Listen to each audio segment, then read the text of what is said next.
So this is a cat spay in a young cat. The first important thing to do is mark the incision.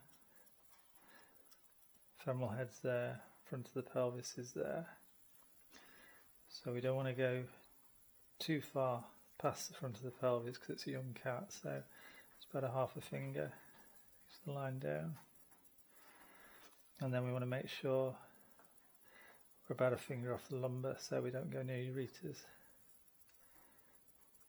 So this is where the ureters are, so we want to avoid the incision here, otherwise we could end up going through the retroperitoneum and damaging or pulling out the ureters. So as long as we're finger below the lumbar where it ends, we're safe. So incision point roughly about there. It's always good to lift up and check it's about halfway down.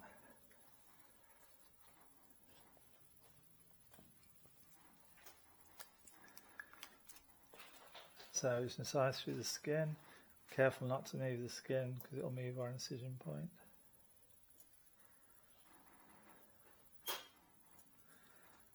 And just get to the fat.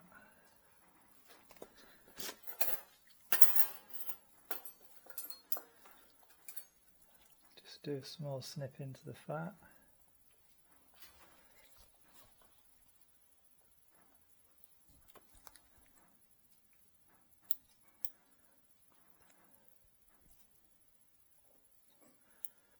And then just blunt dissect to separate the external muscle from the fat. And we just nibble ourselves a window out so we can see the muscle.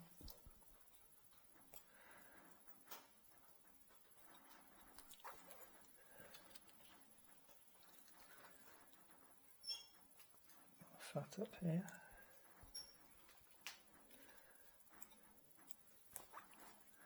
Fat tends to bleed a bit, but luckily it stops fairly quickly. So we're going to lift up the external muscle.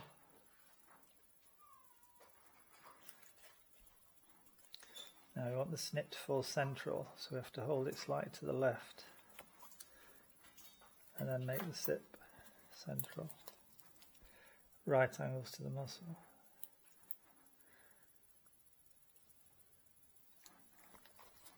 So that fat bleeding. So we've gone through the external muscle. See the hole here. Now we pick up the internal muscle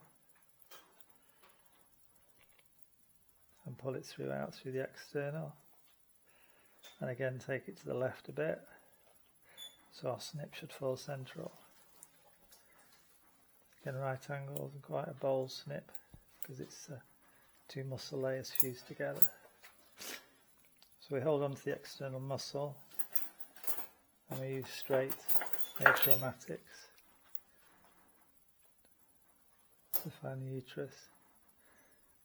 If you're doing the right spot, it's directly there, but basically if you get a mesenteric fat, the uterus is above this mesenteric fat. If you get intestine, it's above that. And then if you get the fat, lumbar fat pad, this here, which is more solid, the uterus is attached to that.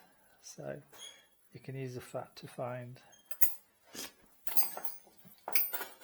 the uterus. So over here, vessels here, make our window. Because we've got so much exposure, I'm going to push down, just do one click. Use my eyes tissues to extend. So I've got good visibility, good access.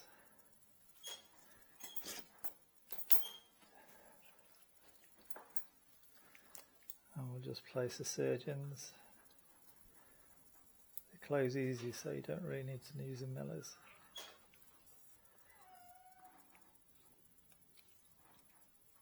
So make sure it's close to the clamp, nice and tight. You can see the blanching.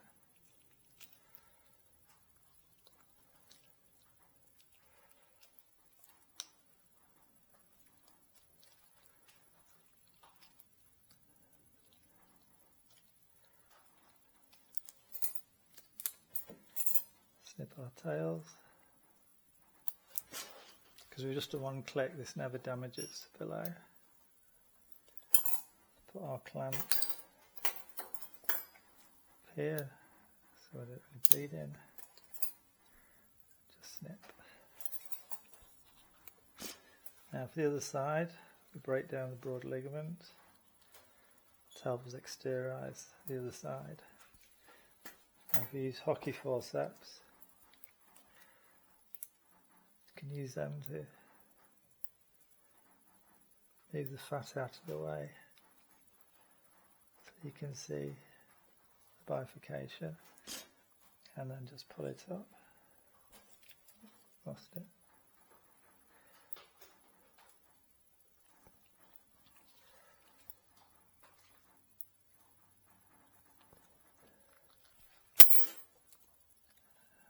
Work our way to the ovary, and then we can use a cheat technique again where we just make our window, hold the ovary, push down, clamp, one click, and this tissue's to stretch it out.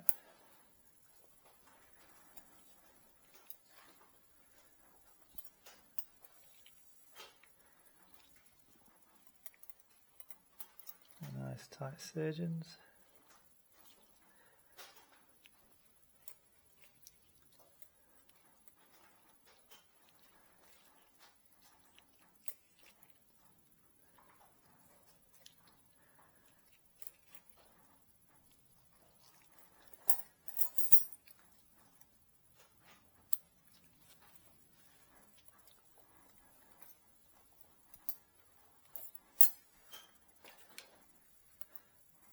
Clamp. Good. Now we can break down any broad ligament on this side.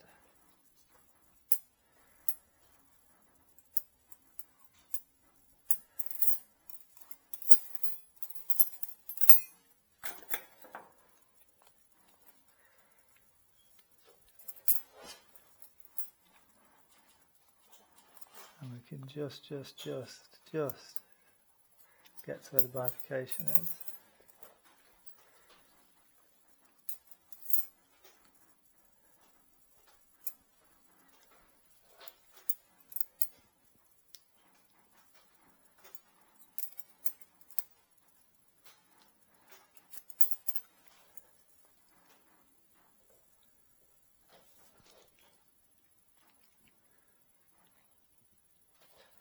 Always avoid millers on cat uteruses unless they're pregnant, because the risk is the millers can cheese wire quite easily.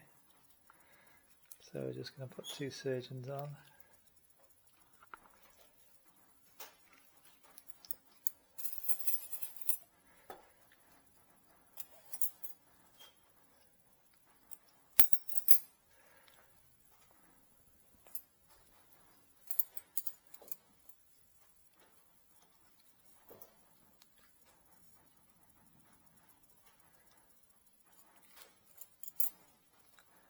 An older cat, I'd probably use catgut on the uterus because there's a high risk of it cheese wiring. Catgut tends to do better.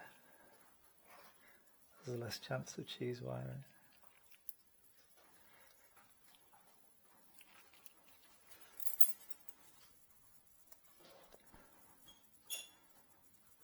That's our uterus gone.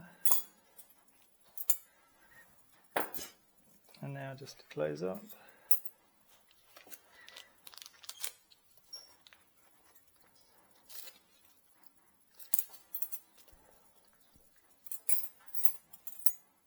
So I tend to use cruciates. So first external muscles there, so the one below it's going to be internal. Lift up the internal muscle. Hold one side. Then pick up your needle holders, go through.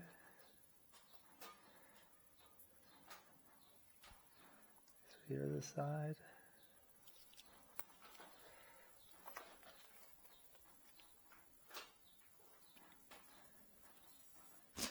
And then you can use that to just lift it up to make it easier to pass it through.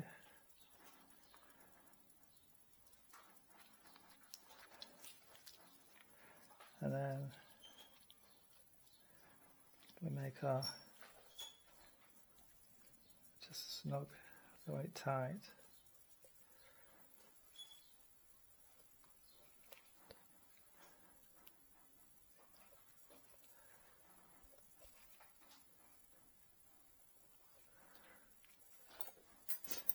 And we'll cut that tail, and we can use the longer tail again to lift it up.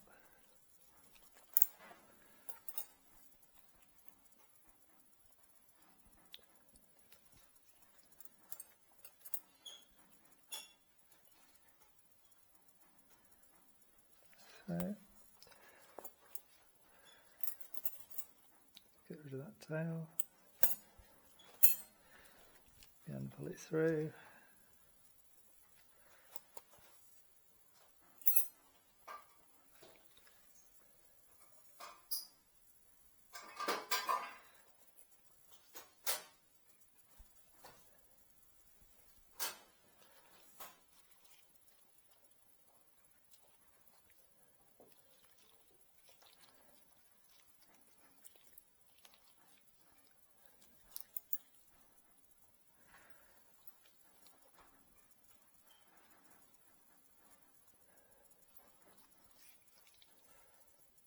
Again, a nice gentle ligature so we're not damaging anything.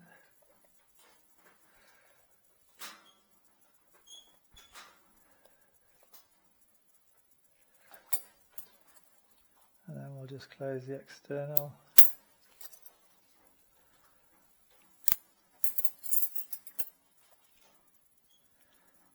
I never close the two muscle layers together because the length of the incision always varies.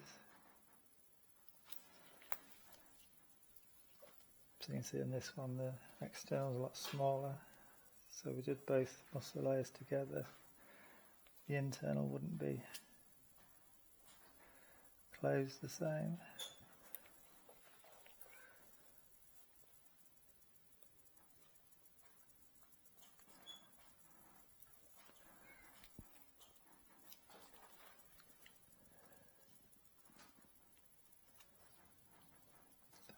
So it always looks a little bit dog-eared.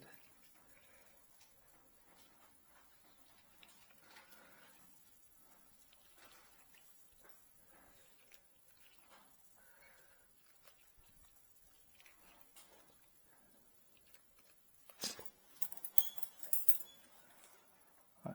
Ideally the catgut should have been a size down, but unfortunately we haven't got any in stock at the moment. Tiny little hole there, so if you get that,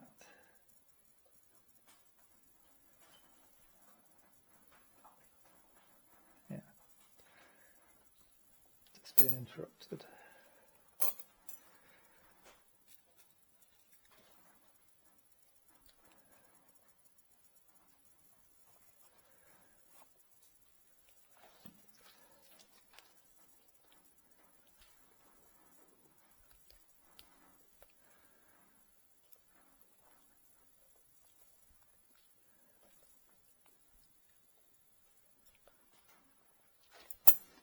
Okay, so the next layer is just going to be the fat.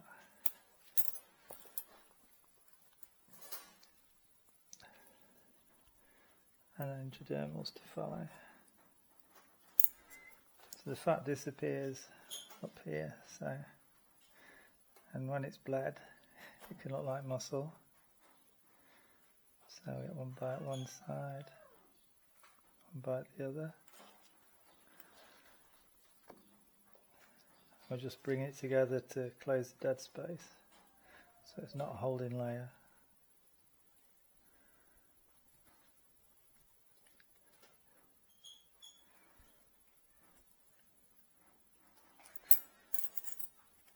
And we'll just do a bit of a continuous pattern, a couple more passes.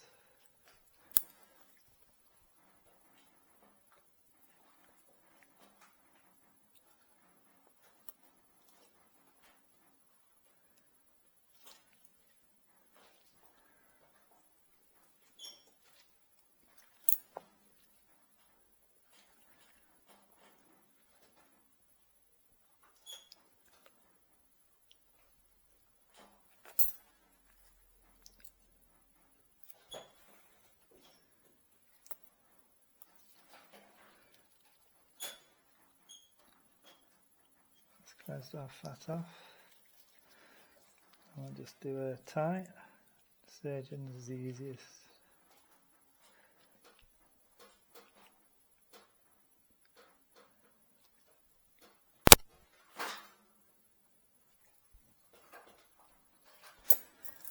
And then just into the intradermals. So just to hide the knot, I tend to go subdermal coming out intradermal. So I'll just go there and come out there, so the knot sort of stays hidden.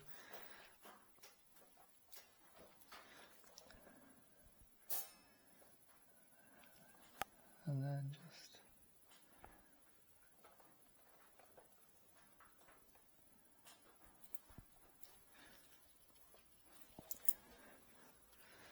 try and get several bites going up, don't try to go up quickly. Always like one step forward, one step back.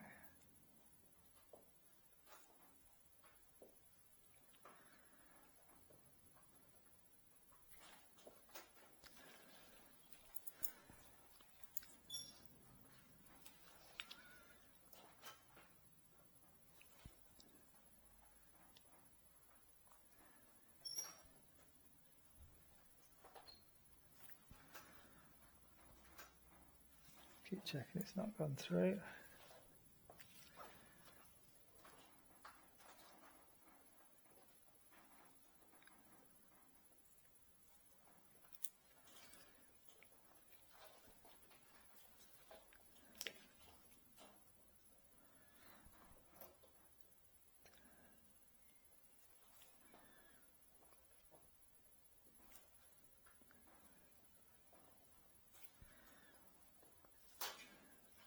Okay, so we'll probably just do one bite this side and try and leave a little hole for burial at the top.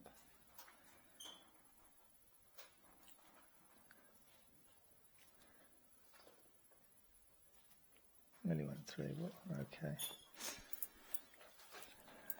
I always tend to finish as surgeons because I feel the Aberdeen can fall to pieces sometimes. If you do an Aberdeen, always pass it through twice at the end. Makes the knot a lot more stable.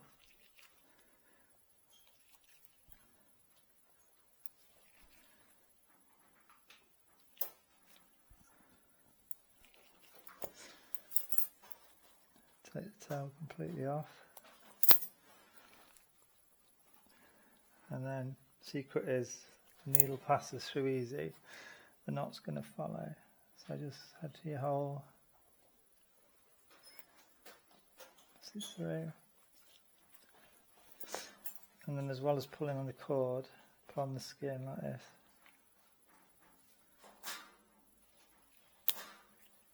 It buried but then snapped. There we go, now closure.